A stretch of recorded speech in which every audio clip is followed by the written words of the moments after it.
और दिल्ली धमाके पर इस वक्त एक बड़ी खबर आ रही है। पुलवामा में एक और डॉक्टर पर शिकंजा कसा है। पुलवामा में उमर का दोस्त हिरासत में ले लिया गया है। ये डॉक्टर उमर का दोस्त है जिसका नाम सज्जाद अहमद बताया जा रहा है। इसे भी पकड़ लिया गया है। सज्जाद अहमद को पुलिस ने गिरफ्तार किया है और अब उससे पूछताछ चल रही है।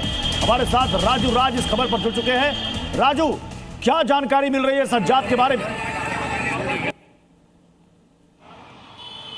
देखिए, लगातार जम्मू कश्मीर पुलिस और तमाम जांच एजेंसियां इस पूरे मामले में जांच कर रही है और जांच में ये सामने आया कि डॉक्टर उमर का जो दोस्त है सज्जाद, उसको भी पुलिस ने पकड़ा है, गिरफ्तार किया, उससे लगातार पूछताछ करी है। अब पुलिस इस पूरे मामले के तार को जोड़ने में लगी है, क्योंकि सबसे बड़ा सवाल है कि जिस तरीके से इस ब्लास्ट को अंजाम दिया गया और उसमें अमोनियम नाइट्रेट के साथ साथ तेल का इस्तेमाल किया गया, जिसके बाद ये ब्लास्ट कराया गया और उसमें डॉक्टर उमर चला रहा था और लाल किले के पास ये पार्किंग है, ऐसी पार्किंग में 3 घंटे तक गाड़ी को पार्किंग किया गया और पार्क करने के बाद यहीं से गाड़ी निकाली गई, जिसके बाद उस i10 i20 गाड़ी में ब्लास्ट हुआ था। कहीं ना कहीं पूरे मामले की जांच करी। अब जांच की सुई कहीं ना कहीं, चूंकि डॉक्टर उमर अभी पकड़ा नहीं गया है, उसकी क्या फिदायीन हमले में मौत हो गई है, इसकी पुष्टि अभी प्रशासन के द्वारा या फिर एजेंसियों के द्वारा नहीं किया गया। लेकिन अब उसका दोस्त सज्जाद गिरफ्तार किया, जम्मू कश्मीर पुलिस ने गिरफ्तार किया और उसे लगातार पूछताछ करी और उसके पूछताछ में कई अहम खुलासे हो सकते हैं प्रत्युष, इसलिए उससे लगातार पूछ। इसके अलावा डॉक्टर उमर किन किन लोगों के संपर्क में था, उन लोगों को भी तलाश की जा रही है और लगातार जो देखिए, अब इस पूरे मामले में हम प्रत्युष ले चलते अपने सहयोगी प्रीति के पास लखनऊ में, जहां पर जम्मू कश्मीर पुलिस और एटीएस एक बड़ी कार्रवाई लखनऊ में की है, लगातार छापेमारी की। प्रीति, ओवर टू यू।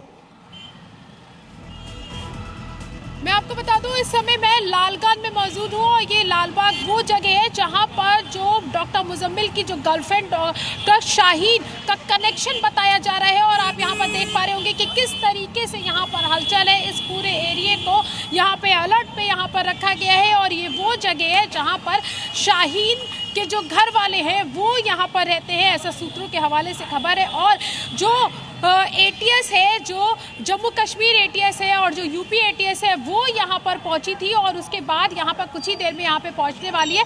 लेकिन उससे पहले आप यहाँ पर देख पा रहे होंगे कि कितनी गहमा गहमी है यहाँ पर, क्योंकि किसी भी समय जो एटीएस की जो टीम है वो यहाँ पर पहुँच सकती है। और मैं आपको बताऊँ, ये जो डॉक्टर शाहीन है, इसका कनेक्शन जो है, अभी जब सुबह जो जम्मू कश्मीर एटीएस जो है वो IIM रोड पर परवेज के घर पर उन्होंने छापेमारी की थी, डॉक्टर परवेज के छापेमारी की थी। और मैं आपको बताऊं कि डॉक्टर परवेज और डॉक्टर शाहीन जो है, दोनों का आपस में कनेक्शन सामने आया है। और साथ ही सहारनपुर में आपको याद होगा कि 2 दिन पहले सहारनपुर में एक डॉक्टर पकड़ा गया था जो कि श्रीनगर का रहने वाला था। मैं आपको बताना चाहता हूँ, इस वक्त जहाँ पर मैं खड़ा हूँ, ये डॉक्टर आदिल राथर का घर है। डॉक्टर आदिल राथर का घर बिल्कुल बंद है। हमने बहुत कोशिश की थी यहाँ, इनको अभी भी हम नॉक कर रहे हैं, लेकिन कोई बाहर नहीं आ रहा है, कोई बात करने को तैयार नहीं है। डॉक्टर आदिल के बारे में मैं आपको बता दूं, डॉक्टर आदिल जो है वो पहला व्यक्ति है जो जम्मू कश्मीर पुलिस के शिकंजे में आया था। आदिल राठौर जो 2024 में अनंतनाग GMC में वो नौकरी करता था और वही उसी के लॉकर से जो है AK-47 बरामद हुई, ऐसा जो है जम्मू कश्मीर पुलिस ने बताया था। और ये उसका परिसर है, आप देखिए, घर है उसका, काफ़ी ज़मीन है। ये इलाका जो है काजीगुंड का वो इलाका है, ये उनका मकान है जहाँ पर वो रहता था। हमने बहुत कोशिश की थी कि परिवार का कोई आदमी हमसे बात करे, लेकिन किसी ने बात नहीं की। और जानकारी के मुताबिक इनके पिता जो हैं वो एक तहसीलदार रह चुके हैं और इनके एक भाई और एक बहन और भी है।